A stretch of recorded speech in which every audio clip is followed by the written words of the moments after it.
આમ આદમી પાર્ટી વિશે કહો તો આમ આદમી પાર્ટીના જે તમે દિલ્હીમાં સરકાર હતી લોકોએ શું કામ ઉખાડીને ફેંકી, આ પણ એક વિચારવા જેવી વાત છે। હિન્દુત્વની વાત નથી કરતી ક્યારે, જ્યારે ગુજરાતમાં અને દેશમાં આ ભારતીય જનતા પાર્ટીએ હિન્દુત્વની વાત કરી છે, એનો પણ મને ગર્વ છે।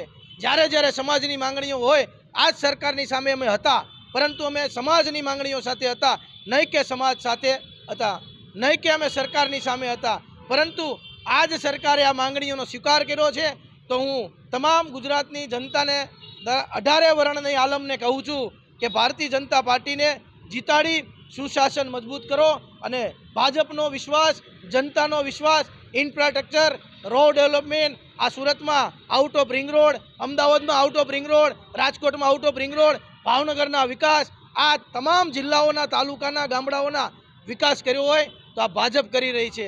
કોઈની તાકાત નથી। આમ આદમી પાર્ટીની તમને જો વાત કરું તો હજમાં પણ પગાર આપે છે, તમને ખ્યાલ ન હોય તો કહી દઉં।